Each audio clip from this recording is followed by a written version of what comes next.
All right, what is happening, YouTube? Last week I couldn't do a weekly fragrance rotation video because I think I said in another video I was having some upload issues, some technical difficulties, but I got it all worked out. So now we are back on track, seemingly, hopefully. So we are going to get into what I wore last week. Before we get into the list, as always, guys, you know the drill. If you haven't done so already, I ask you to at least consider subscribing and ringing the bell. So, starting off with last Saturday, I actually went with John EDT, and I've talked about this fragrance before, actually quite a few times. I like it. I wear it relatively often. I'm going through this small bottle pretty quick, and like I always say, I feel like I've said it 100 times. A lot of people write this fragrance off, and they just say, yeah, it smells like 1 million, forget about it. No. For starters, this is super affordable. I've had this bottle for a while now. It's actually my second small bottle like this. And I paid like 10 bucks for this at a Ross back in the day when I got this. Super affordable. Yes, it's similar to Paco Rabanne's 1 million, but I actually like this better.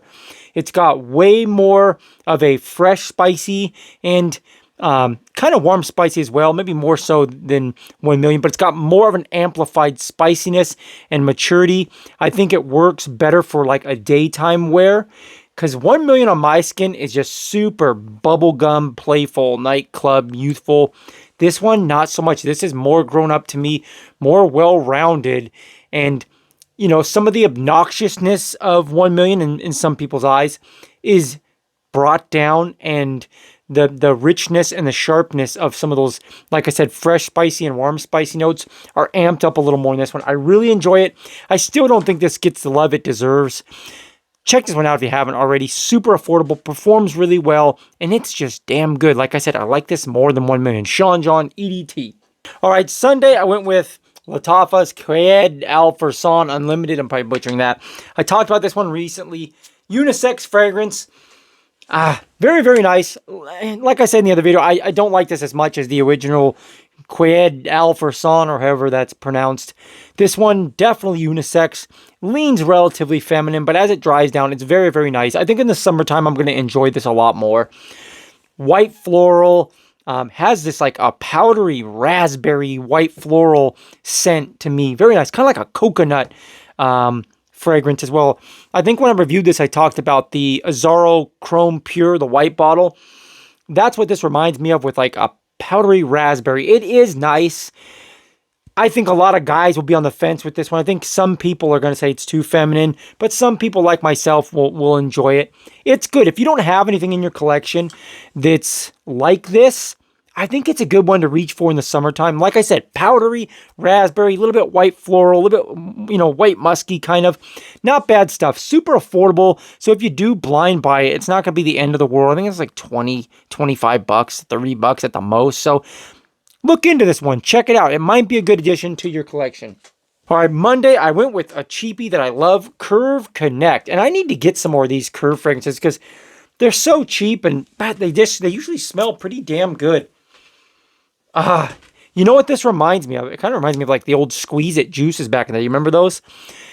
Have you guys smelled, what is it called? CK1 Red for Him. I'll put a picture of it up on the screen here. I think that fragrance is discontinued. I never owned that one, but my brother did. He really loved it, and I wore it one time, and I really enjoyed it.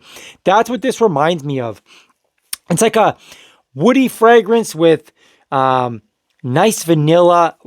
I feel like I get some rose and some apple in this, and those notes aren't even listed, but imagine a nice, you know, rich woodiness with a touch of a sweetness from vanilla and like some nice bright apple and rose. It just smells so nice. This is an awesome fragrance. Again, I paid literally nothing for this at Ross. These Curve fragrances are always there. Curve Connect is a good one. I love it. Playful, sweet, alluring, sexy. For the price, it can definitely punch above its weight. All right, on to Tuesday. I went with Lotafas Anna. I think I'm pronouncing that properly. And I heard, you guys have heard me talk about this one recently when I reviewed it. Oh, so nice. A lot like Al Haramain's Amber Oud Gold, but this one is a much brighter, juicy pear.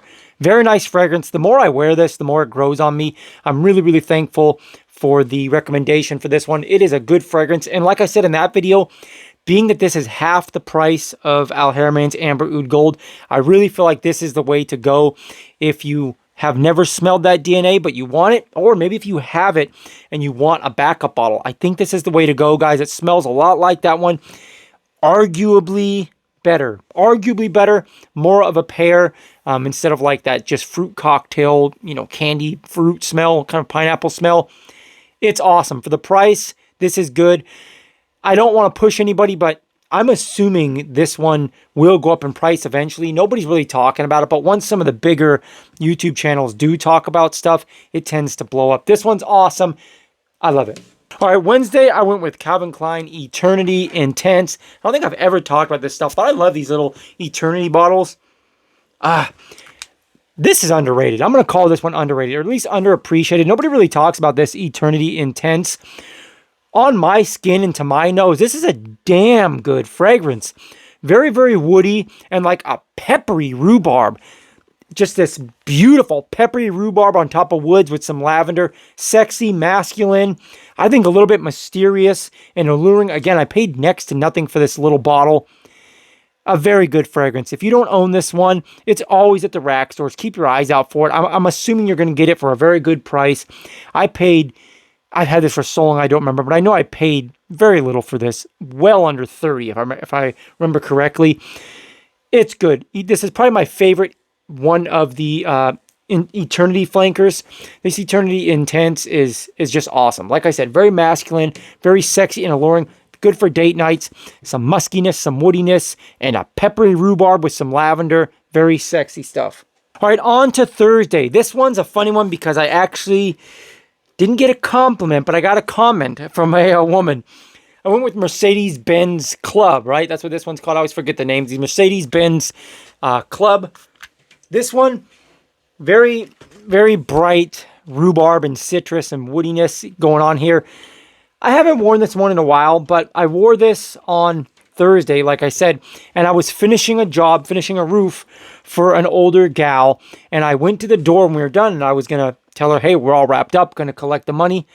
And she straight up told me, she goes, what does that smell? Is that you? Are you wearing a fragrance? I said, oh, yeah, I am. I put that on this morning. She goes, God, that smells horrible. So not exactly the reaction I wanted, but at least she was honest. Yeah, this one can be a little bit harsh to some people. Like I said, I like it, but I got to be in a certain mood for this one. I just felt like reaching for it because I hadn't worn it in so long.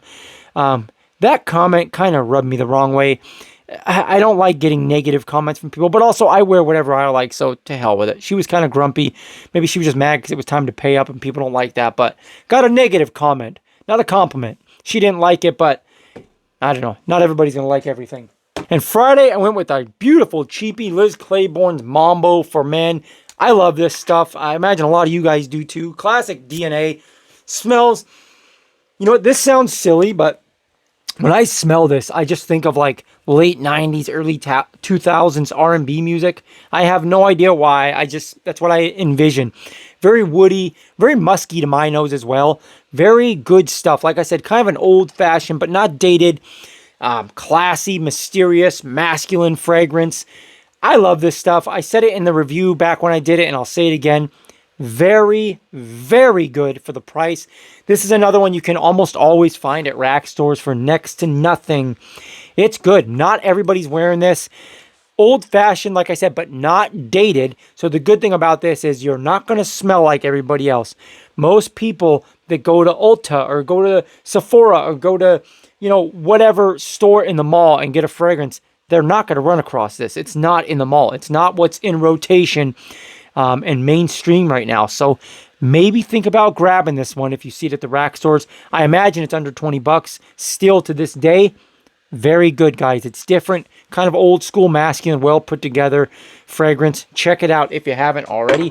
I hope you guys liked the video. If you did, drop me a like, because like I always say, that does matter a lot. It lets YouTube know the video is worthwhile, the channel is worthwhile. Tells YouTube, hey, you liked the video. Maybe someone else would like it too, and I would appreciate your help. Subscribe to the channel if you haven't already. I don't know why you haven't already, but you should. Until next time, guys, I will leave you how I always leave you. Take your vitamins, hit the gym, and always stay improving, because that's very important, along with smelling good. God bless, be well. Until next time, I'm out.